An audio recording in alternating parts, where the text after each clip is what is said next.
உலகெங்கும் உள்ள essence astrology 2K நேர்களுக்கு மோசஸின் இனிய வணக்கம். ஸோ இன்னைக்கு நம்ம பார்க்கக்கூடிய டாபிக் பார்த்தீங்கன்னா என்னன்னாக்கா, ஏன்னா 12 ராசிகளுக்கும் நமக்கு இந்த உதவின்னு கேட்டால் யார்கிட்ட கேட்டால் கிடைக்கும், இல்லை யார் நமக்கு அதிகமாக உதவி செய்வாங்க.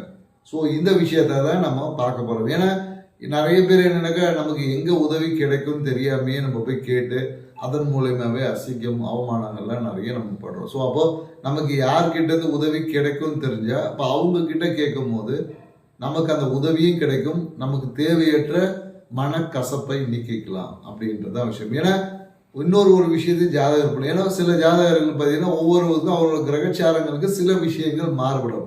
நம்ம சொல்லக்கூடிய விஷயங்கள் இது வந்து பொதுவான விஷயம் பார்த்தீங்கன்னா மேஜராக இதுதான் நடக்கும் அப்படின்றத நம்ம சொல்லுவோம். ஏன்னா சில கிரக நிகழ்வுக்கு ஏற்ற மாதிரி சப்போஸ் யாராக்க சில பேருக்கு இந்த பாவத்தில் ஏதாவது கிரகங்கள் அமர்ந்திருக்கும் போது மற்றவர்கிட்டையும் உதவிகள் கிடைப்பதற்கான வாய்ப்புகளும் இருக்குது. அது அவங்களோட சுய ஜாதகத்தை பற்றி தான் பார்த்து தான் நம்ம அதை சொல்ல முடியும். ஸோ அதனால் நேரில் என்னக்கா இது பொதுவான விஷயத்தை நாம் சொல்கிறோம். ஸோ ஏன்னா எந்த இடத்துல நமக்கு உதவி கிடைக்கிறதோ அந்த உதவியை நாம் சரியாக பயன்படுத்தாம போது அந்த இடத்துல தான் நமக்கு அவமானமும் கிடைக்கும் என்பதையும் நேரில் புரிஞ்சுக்கணும்.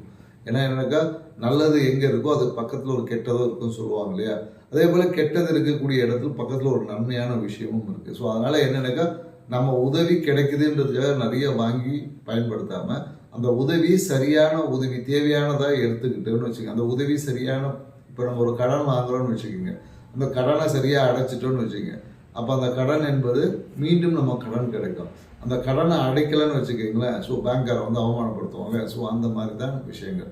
ஸோ நமக்கு உதவி கிடைக்குதுன்னு சொல்லி அதிகமாக பயன்படுத்தும் போது அந்த இடத்துல நமக்கு சில அவமானங்களும் கிடைக்க வாய்ப்புகள் அதிகமாக இருக்குது. ஸோ அதனால் 12 ராசிக்கும் ஒவ்வொரு ராசிக்கும் என்ன மாதிரியான உதவி யார் யாருக்கிட்ட கிடைக்கும், எந்தெந்த உதவி கிடைக்கும்ன்றதை டீட்டெயிலாக பார்க்கலாம். வாங்க வீடியோ போகும். மகர ராசி அன்பர்களுக்கு பார்த்தீங்கன்னு வச்சுங்களேன், எப்பொழுதும் இவங்களுக்கு பார்த்தீங்கன்னா நிறைய நண்பர்கள் இருப்பாங்க. மகர ராசிக்காரங்களுக்கு பார்த்தீங்கன்னா நிறைய நண்பர்கள் இருப்பாங்க. ஆனால் இவங்க பார்த்தீங்கன்னா ரொம்ப ரெஸ்ட்ரிக்டடாக தான் எல்லார்கிட்டையும் பழகும். இவங்களை சுற்றி நிறைய நட்பு வட்டம் இருக்கும். ஆனால் இவங்க பார்த்தீங்கன்னா எல்லாருக்கிட்டையும் தயக்கப்பட்டு தான் பேசுவாங்க. ஸோ இவங்களுக்கு உதவி செய்யக்கூடியவங்களே பார்த்தீங்கன்னா கூப்பிட்ட இதுக்கு ஏதாவது ஒரு உதவிகள்னா இவங்க நண்பர்கள் தான் இவர்களுக்கு உதவி செய்வாங்க. ஸோ நண்பர்கள் மூலயமா தான் இவங்களுக்கு சில உதவிகளும் கிடைக்கும். மேலும் காசு பார்த்தீங்கன்னா, காசு கொடுக்கறது ஒரே ஒரு விஷயம், நீங்கள் அம்மா கிட்ட தான் போய் சரண்டர் ஆகும்.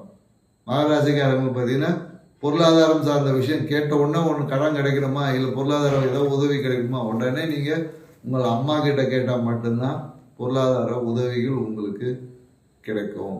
ஸோ மேலும் பார்த்தீங்கன்னா வச்சுங்களேன், அக்கா கிட்ட சில நேரத்தில் கிடைக்கும், அதெல்லாம் பிரச்சனையும் வரும். ஸோ அதனால் அக்கா என்ற உறவு கிட்டது சில நேரத்தில் கிடைக்கலாம், கிடைக்காம போடும். மேலும் என்னென்னாக்கா, உங்களுடைய தாய்கிட்ட இருந்து எப்போதும் பார்த்தீங்கன்னா மகர ராசிக்காரங்க பார்த்தீங்கன்னா காசு வாங்குறவங்க பார்த்தீங்கன்னா அவங்க அம்மா கிட்ட இருந்து தான் காசு அதிகமாக வாங்குவாங்க. மீதிலாம் கிடைக்குமான்னா உங்களுடைய சுய ஜாதகத்தை செக் பண்ணி பார்த்தா தான் அதை பற்றி தெரியுங்க. அடுத்தது கும்பராசியில் சந்திப்போம். கும்பராசி அன்பர்களுக்கு யாருக்கிட்ட இருந்து கடன் கிடைக்கும், இல்லை யாருக்கிட்ட இருந்து உதவிகள் கிடைக்கும் அப்படின்னு தான் நம்ம பார்க்க போகிறோம். ஏன்னா கும்பராசியை எப்போதும் பார்த்தீங்கன்னா கனவு கற்பனைகளில் வந்து மிதக்கக்கூடிய ராசி பார்த்தீங்கன்னா இந்த கும்பராசின்னு சொல்லலாம்.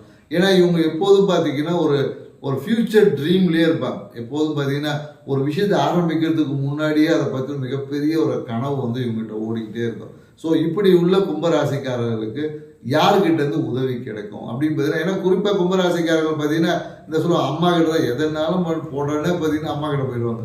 பெண்களாக இருந்தாலும் வச்சுக்கிங்க அம்மா கிட்ட கண்டிப்பாக உதவி கேட்பேன். ஆண்களும் பார்த்தீங்கன்னா அம்மா தான் இவங்களுக்கோட எல்லா உதவிகளும், எந்த ஒரு சின்ன சின்ன விஷயங்கள்னாலும் உடனே அம்மா கிட்ட போனால் தான் இவங்களுக்கு அந்த வேலை என்பது ஆகும். அதே போல் பார்த்தீங்கன்னு வச்சுங்களேன், பொருளாதாரம் சார்ந்த விஷயத்தில் பார்த்தீங்கன்னா அம்மா கிட்ட இருந்து அவ்வளோ சீக்கிரம் கிடைக்கவே கிடைக்காது. அப்பா கிட்ட இருந்து தான் இவங்களோட பொருளாதாரம்.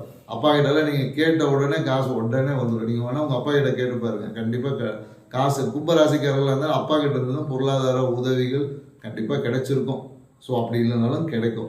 மேலும் என்னென்னாக்கா, நீங்கள் வேலை செய்யக்கூடிய நபர்களாக இருந்தீங்கன்னா உங்களுடைய உயர் அதிகாரி இருப்பாங்க, இல்லை ஓனர் இருப்பாங்களே, இவங்க எல்லாமே பார்த்தீங்கன்னா கும்பராசிக்காரருக்கு அதிகமாக பொருளாதார உதவிகளை செய்யக்கூடிய வாய்ப்புகள் என்பது அதிகமாக இருக்குது. மீண்டும் நம்ம மீனராசியில் சந்திப்போம்.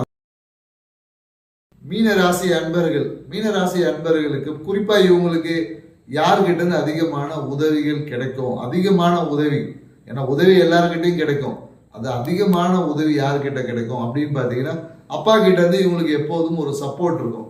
மீன ராசிக்காரங்களுக்கு பார்த்தீங்கன்னா அப்பான்றது வந்து அப்பாவை வந்து அவர் பேசுகிறாங்களோ இல்லையோ அப்பாவை வந்து ஒரு தெய்வம் மாதிரி, அப்பா ஒரு ரோல் மாடல் மாதிரி மீனராசிக்காரங்க எப்பொழுதும் இருப்பாங்க அப்படின்னு நம்ம சொல்லலாம். மேலும் என்னன்னாக்கா இவங்களோட ஏதாவது ஒரு உதவி வேணும்னு வச்சுக்கலாம், உடனே அவங்க அப்பா கிட்ட கேட்டால் கட்ட சொல்லுமானா கண்டிப்பாக கிடையாது. பொருளாதாரம் சார்ந்த விஷயத்தில் பார்த்தீங்கன்னா நிறைய நண்பர்கள்கிட்ட தான் இவங்க கொடுக்கல் வாங்கல் இருக்கும். நண்பர்கள்கிட்ட பார்த்தீங்கன்னா ஃபைனான்சியல் டிரான்சாக்ஷன் எல்லாமே அவங்க ஃப்ரெண்ட்ஸ் கிட்ட தான் வச்சுருப்பாங்க. ஸோ எந்த உதவி இருந்தாலும் அப்பா கிட்ட கிடைக்கும். பொருளாதாரம் சார்ந்த விஷயங்கள் டிரான்சாக்ஷன் பண்ணுறது எல்லாமே நண்பர்கிட்ட இருந்தது, அவங்க மூலியமாக தான் அந்த கூட்டு பிஸ்னஸ் பண்ணுவது, இல்லைனாக்கா இவருக்கு பாசத்தை அந்த அக்கௌண்ட்டில் போடுறது, அவங்க காசு இங்கே வாங்குறது, இப்படி என்பது நண்பர்கள்கிட்ட அதிகமாக பொருளாதார வரவு செலவுகள் அதிகமாக மீனராசிக்காரர்கள் செய்வாங்கன்னா கண்டிப்பாக செய்வாங்க. நீங்களும் செஞ்சுருக்கீங்களா? அப்படியே எங்கள் சேனலுக்கு தம்ஸ் அப் கொடுங்க, கமெண்ட் பாக்ஸில் எஸ்ன்னு போடுங்க. மீண்டும் இது போன்ற சுவாரஸ்யமான சிறப்பான ஒரு டிப்ஸுடன் அடுத்த ஒரு நல்ல வீடியோவில் சந்திப்போம். நன்றி, வணக்கம்.